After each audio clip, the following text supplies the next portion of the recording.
নমস্কাৰ, মোৰ YouTube channel মৰম গীতাৰাণী বৰালৈ সকলোকে স্বাগতম জনাইছোঁ।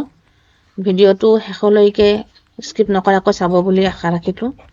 আজি মই সঁচাকৈ মৰ্মাহত হৈছোঁ আৰু ভাবিছোঁ এয়া আমাৰ দুৰ্ভাগ্য নে ইমান দিনে প্ৰায় 200-300 ভোটাৰে লোৱা ভুল সিদ্ধান্ত। প্ৰায় 20 বছৰ ধৰি এই পথছোৱা এনেকৈয়ে দেখি আহিছোঁ। কিমানটা ইলেকশ্যন পাৰ কৰিলোঁ তাৰ হিচাপ নাই। পঞ্চায়ত, ৰাজ্যসভা, লোকসভা সকলো সময়তে আমি গণতান্ত্ৰিক অধিকাৰ সুন্দৰভাৱে পালন কৰি আহিছোঁ। তথাপিতো আমাৰ এই জ্বলন্ত সমস্যাস্বৰূপ পথছোৱাৰ উন্নতি নহ'ল, যাৰ পৰিণতি আপোনালোকৰ আগত এই ভিডিঅ'টি। আচলতে মই আৱেগিক হৈছোঁ তেখেতৰ এই অৱস্থা দেখি।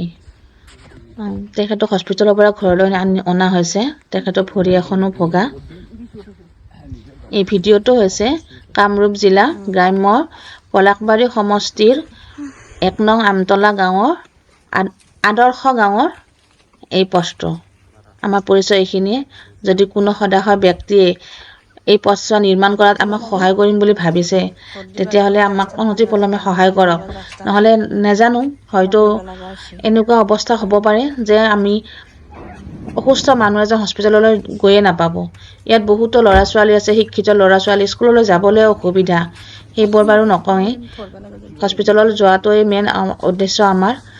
যিটো হস্পিটেললৈ নিব পাৰিলে সুস্থভাৱে বা তেখেতসকলক হস্পিটেলৰ পৰা সুন্দৰভাৱে ঘৰলৈ আনিব পাৰিলে তেনেকুৱা এটা ব্যৱস্থা কৰি দিয়ক। এইখিনি কৈ মোৰ আপোনালোকৰ অনুৰোধ। ধন্যবাদ ভিডিঅ'টো শেষলৈ চোৱাৰ বাবে। যিমান পাৰে শ্বেয়াৰ কৰক, আপোনালোকক অনুৰোধ জনাইছোঁ। আচলতে তেখেতসকল নিঃসন্তান, ওচৰ চুবুৰীয়া মানুহখিনিয়ে তেখেতসকলক এনেদৰে সহায় কৰিছে। হয়তো প্ৰত্যেকটো সময়তে কোনো মানুহ এনেকৈ নাথাকিবও পাৰে, তেতিয়া কেনেকুৱা অৱস্থা হ'ব আপোনালোকে এবাৰ ভাবকচোন। ধন্যবাদ, এইখিনিয়ে মোৰ ক'বলগীয়া। মই ইয়াত কোনো ধৰণৰ কাকো বেয়াকৈ কোৱাৰ উদ্দেশ্য নাছিলে। যদি কোনোবাই ভুল ভাবি লৈছে তেতিয়াহ'লে মোক ক্ষমা কৰিব।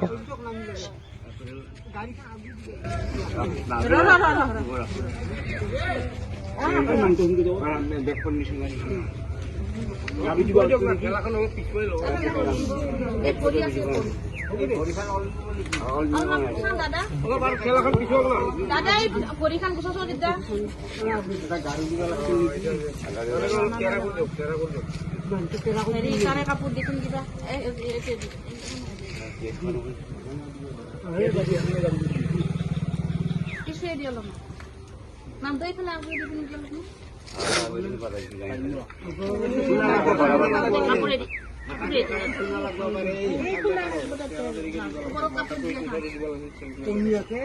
বেয়া লাগে না?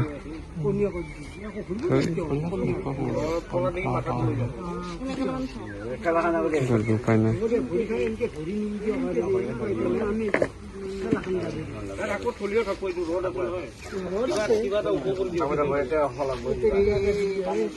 ফৰ্টিয়াৰ টাইমত ফৰ্টিয়াৰ লাগে।